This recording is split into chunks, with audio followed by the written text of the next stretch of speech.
Next game on our list is the Arizona Cardinals falling to the Minnesota Vikings 34-26. The Vikings extend their win streak to 5 games and now sit 3.5 games on top of the NFC North, leading their division here. They move to 6-1 on the year. Cardinals move to 3-5. Let's start on the Vikings side of things because they were able to pull out this win late. We talked about their defense needing to make stops. And I think that's what they did here against a Cardinals offense that is explosive. I mean, 26 points. I mean, that is what it is. It's fine. It's not a bad day in terms of points. But when it came down to it, and you talked about this on the show, and I'll get your response in a second. You talked about on this show that this defense has to step up when it matters the most, and they did that late in the fourth quarter against Kyler Murray. When Kyler Murray needed points, they were sacking him, they were in his face, they were getting the pressures, and they made it hard for this Arizona Cardinals offense to function. I get it. DeAndre Hopkins has the day that he has, but when it mattered most, the Vikings defense showed up, showed out, did what they had to do to seal the deal for the Cardinals in this game. Your thoughts on the Cardinals defense overall, or I keep saying the Cardinals defense, the Vikings defense, I'm sorry, their defense overall in this game. Yeah, you mentioned it. I thought they got stops when they needed to get stops. And I thought Minnesota let the Cardinals hang around in this game when they didn't have to.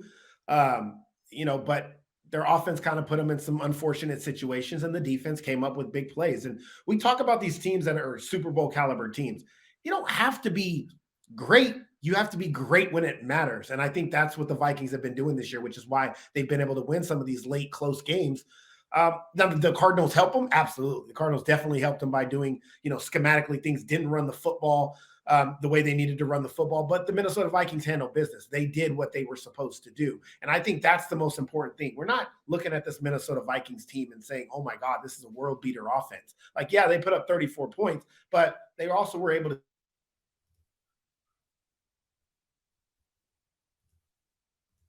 create, they were methodical and they were efficient. But for the most part, this looks like a very similar offense. And I've said that a number of times. This is a similar offense from what we saw last year. The difference is the defense is making the plays when it matters. The strip fumble in the Bears game, interception in the Saints game. This game now, you get defensive stops, late sacks, fumbles, things like that. I think that's an important aspect to getting into the playoffs and having a deep playoff run. So shout out to Minnesota. We said this could be a surprise team if the defense stepped up. I said at the beginning of the season, I didn't care what their offense did because I knew what they were going to be. The defense continues to play like this. They're a surprise football team. And by the way, the NFC North is over. Minnesota already won it. It's done. Yeah, I think so too. I think it's Minnesota and everyone else. They are clearly, by far, not even close, the best team in the NFC North. And let's throw some flowers Kirk Cousins' way for this game. Listen to this. This is mind-blowing when I read this. Most consecutive games with a passing touchdown, active streaks in the NFL. 37 straight games with a passing touchdown for Kirk Cousins. 37 straight games for Kirk Cousins. The next closest one, 16 games from a man named Jimmy Garoppolo.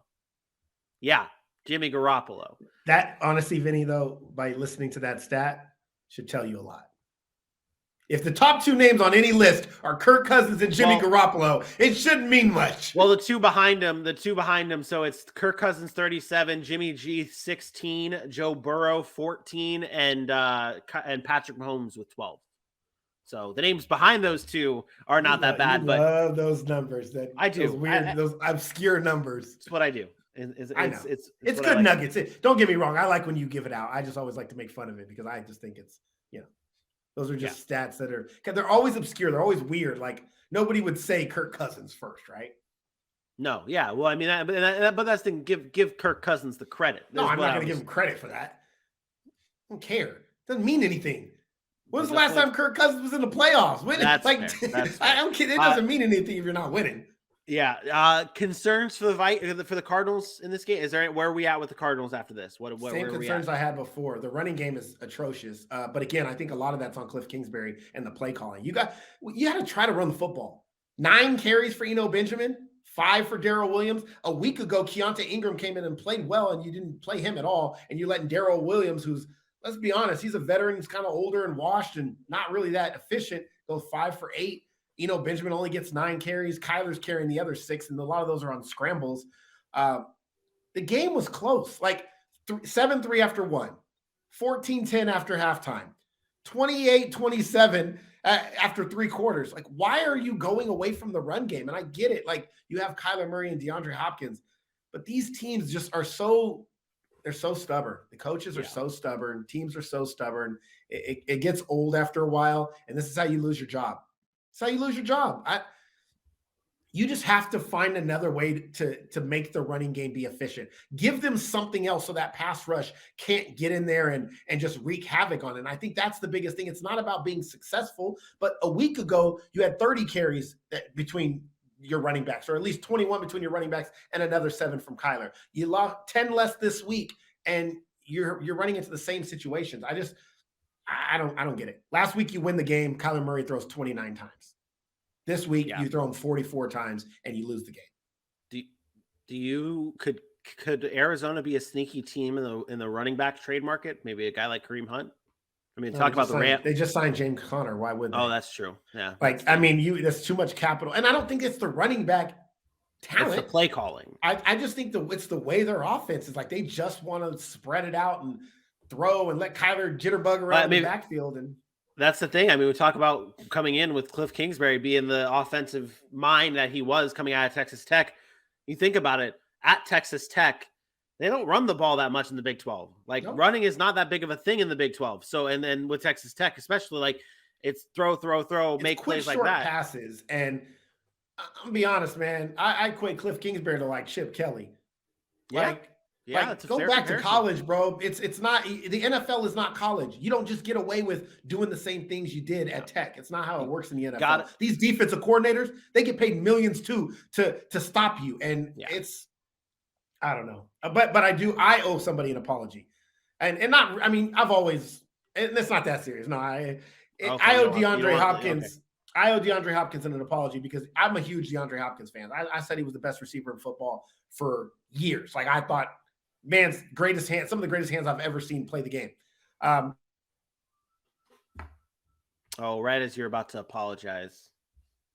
I wouldn't be able to produce at the same level that he used to produce at, and I don't need to see anymore. The man's still a top 3 to 5 receiver in this game, and I'm sorry that I ever doubted DeAndre Hopkins. I remember those conversations. I do remember those conversations. And now in 2 weeks, he has 27 targets, 12 receptions, 262 yards.